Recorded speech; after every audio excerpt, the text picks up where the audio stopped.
Bonjour et bienvenue à l'écoute de la série des mini-podcasts de Parlez-moi d'amour. Nous sommes David. Élodie et Elsa. Et tous les trois, nous vous proposons une exploration de sujets liés à l'amour, aux rencontres, aux relations et bien plus que cela encore. Bienvenue dans ce podcast où nous allons aborder aujourd'hui un sujet délicat mais inévitable dans toute relation amoureuse, la déception. Qui d'entre nous n'a pas connu la douleur d'une déception dans ses relations, que ce soit une rupture, un amour non partagé, un malentendu? La déception est une expérience humaine universelle. C'est un phénomène naturel qui fait partie de nos vies affectives. Mais comment la comprendre, l'accepter, la surmonter, c'est ce que nous allons explorer ensemble aujourd'hui. Amoureuse, et chacune va avoir un impact différent sur notre cœur et notre esprit.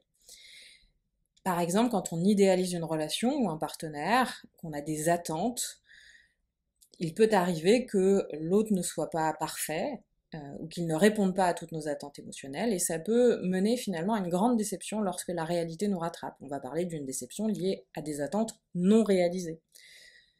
Ce genre de déception va naître du fait qu'on a projeté sur l'autre des attentes irréalistes, que ce soit en termes de comportement, de réaction ou même de projets communs. Et lorsqu'on se rend compte que l'autre ne répond pas à ses idéaux, la déception peut être immense.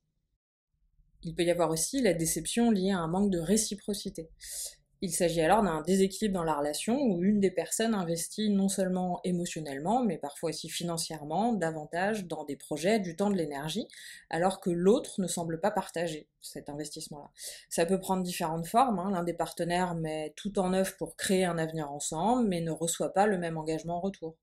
Ça va amener une sensation, un sentiment de négligence, car l'effort n'est pas réciproque, ce qui peut mener à un profond sentiment d'injustice émotionnelle.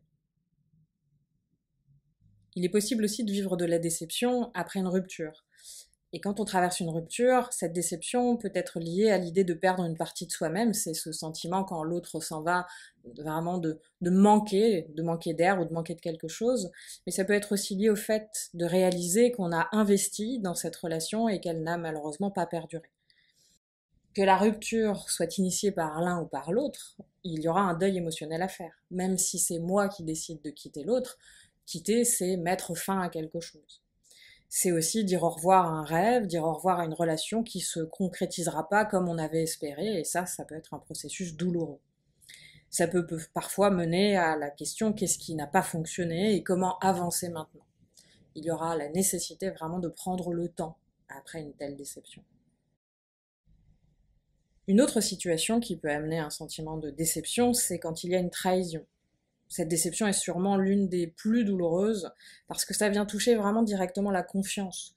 Alors une trahison, c'est quoi? Ça peut être une infidélité, des mensonges, de la manipulation. Et cette trahison, elle va briser les fondements même de la relation. Si je me sens trahi, non seulement par l'autre, je vais aussi parfois remettre en question mon propre jugement, ma capacité à percevoir la réalité. La déception ici, elle est très forte car elle n'est pas juste liée à un manque d'amour, mais elle est aussi liée à un manque de sincérité et de respect. Une autre situation qui peut amener de la déception, c'est quand l'amour n'est pas réciproque.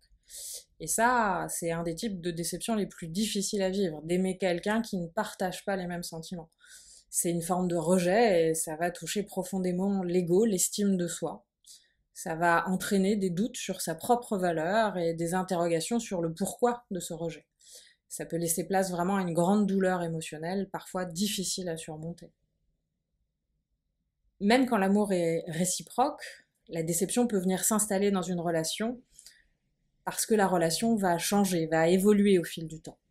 Ce qui était autrefois une relation passionnée et excitante peut devenir plus routinier, voire décevant, et les attentes de départ, comme partir en voyage ensemble, faire des projets de vie, ou même simplement, si on parle de l'intensité de la vie sexuelle du couple, tout ça peut se dissiper, changer. Alors cette déception va survenir quand on se rend compte que l'engagement ou l'attention qu'on attendait de l'autre s'est estompé, ou que l'autre en tout cas semble moins investi. Ces différentes situations qui amènent de la déception vont affecter profondément nos émotions et nos comportements. Ça peut entraîner des sentiments de tristesse, de colère, voire de désespoir, hein. Et on a probablement déjà tous expérimenté cette douleur sourde après un rejet ou une rupture, voire même après une trahison. Mais la déception, elle ne se limite pas à un simple choc émotionnel. Elle peut aussi remettre en question vraiment notre perception des relations amoureuses au sens large. Et elle va parfois nous pousser à adopter des mécanismes de défense, comme le détachement émotionnel ou la réticence à faire confiance à nouveau. Alors si ces mécanismes sont évidemment des réponses naturelles à la douleur et à la souffrance, ils peuvent malheureusement nous empêcher de guérir si nous n'y prêtons pas attention. On peut donc se dire que un des effets les plus insidieux de la déception amoureuse, c'est qu'elle peut altérer notre perception de l'amour. Si on a été déçu dans une relation, on peut commencer à douter de l'amour sincère ou à penser qu'il est inaccessible. Ce doute peut durer longtemps et empêcher une nouvelle relation de s'épanouir pleinement. Alors, on pourrait se demander comment gérer cette douleur, comment avancer.